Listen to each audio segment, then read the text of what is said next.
బంధువులకు, మిత్రులకు, సన్నిహితులకు, శ్రేయోభిలాషులకు శ్రీ పరాభవ నామ సంవత్సరం దక్షిణాయనము వర్ష ఋతువు శ్రావణ మాసం శుక్లపక్షం తదియ 80 స్వాతంత్ర దినోత్సవ శుభాకాంక్షలు.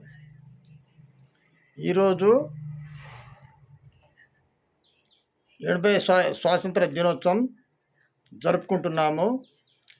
ఈ స్వాతంత్ర దినోత్సవంలో పాటుపడిన మహనీయులు ముఖ్యంగా గాంధీ మహాత్ముడు, నెహ్రూ, లాల్ బహదూర్ శాస్త్రి, సుభాష్ చంద్ర బోస్, అల్లు సీతారామరాజు ఇలాంటి మహనీయులు దేశం కోసం పోరాటం చేసి ప్రాణత్యాగం చేశారు. ఆ పుణ్య ఫలితమే ఈరోజు మనం స్వేచ్ఛావాయులు ప్రజాస్వామ్య వ్యవస్థలో రాజ్యాంగ హక్కులను అనుభవిస్తున్నాం. అయితే మొదటి నుంచి చెప్పాలంటే రాజుల పరిపాలన ఉండేది. రాజుల పరిపాలన ఏది? ఔరంగజేబు, బాబరు, శ్రీకృష్ణదేవరాయలు, తానీషా ఆ కాలంలో రాజులు పరిపాలించేది దేశాన్ని. ఆ కాలానంతరం ఈ బ్రిటిష్ వాళ్ళు మన భారతదేశానికి వలసగా వచ్చి స్థిరపడి మన భారతదేశానికి ఏలుబడి చేశారు. ఆ సమయంలో 1857 సంవత్సరంలో సిపాయిలు తిరుగుబాటు చేశారు. ఆ తరుణంలోనే ఈ రెండో ప్రపంచ యుద్ధం కూడా కొనసాగింది. రెండో ప్రపంచ యుద్ధము మళ్ళా ఈ క్విట్ ఇండియా యుద్ధం 1942 సంవత్సరం గాంధీ మహాత్ముడు నాయకులు దేశ స్వాతంత్రం కోసం పోరాటం చేశారు. అయితే బ్రిటిష్ వాళ్లకు ఈ రెండో ప్రపంచ యుద్ధం క్విట్ ఇండియా ఉద్యమం వల్ల వాళ్లకు చెప్పులో రాయిలాగా ముందు లేని నడవలేని పరిస్థితుల్లో ఆగ్యమ గోచరమైంది.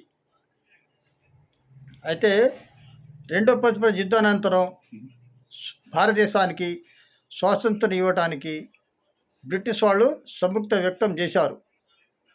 అయితే స్వాతంత్రం ఇచ్చే నాటికి భారతదేశంలో చేపలను చెరువులుగా మార్చి ఈ బ్రిటిష్ వాళ్ళు వనరులన్నీ ఊడ్చేసి పాలకులు బ్రిటన్ తరలించారు. అప్పుడు మనకు ఏం మిగిలింది? నిరుపేదం, ఆకలి, దరిద్రం ఇట్లాంటివి మిగిలిపోయింది. ఇక అప్పుడు మనం కోలుకోలేని దెబ్బ అయింది. వనరులని ఏం లేవు కదా. ఆ తరుణంలో మనం ఏది పాల పొడి, గోధుమలు, పోషకాహారం, టీలు ఇలా ఉత్పత్తి చేసుకునే ఏ వస్తువు లేదు ఆ కాలంలో. ఇక తర్వాత మనం ఇంకా రైతులు మెట్ట, జొన్న, సజ్జ సాగు చేసుకుంటూ చిన్నగా అభివృద్ధి చేసుకుంటూ ఇప్పుడు మన పంటలు మనమే పండించుకుంటాం, మన తిండి మనమే సమకూర్చున్నాం. పాల ఉత్పత్తిలో మనం మొదటి స్థానంలో ఉన్నాం. శాస్త్ర సాంకేతిక రంగంలో పరిశోధనలో కూడా మనం దూసుకుపోతున్నాం. ఇక 2047 సంవత్సరం కల్లా మా భారతదేశం మంచి అభివృద్ధి రావాలని ప్రభుత్వం కూడా సంకల్పం నిర్వహించింది. కాబట్టి మనం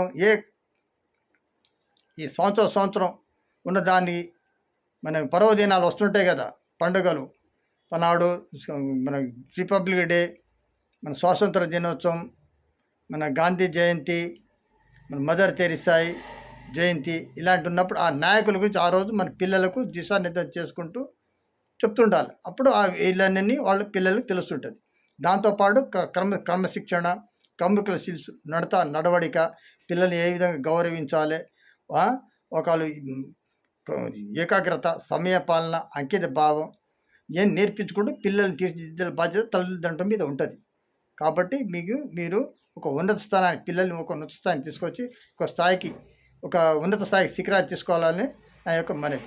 ఈ వీడియో చూస్తే అందరూ లైక్ చేసి, షేర్ చేసి, సబ్స్క్రైబ్ చేయగలరు. ధన్యవాదాలు.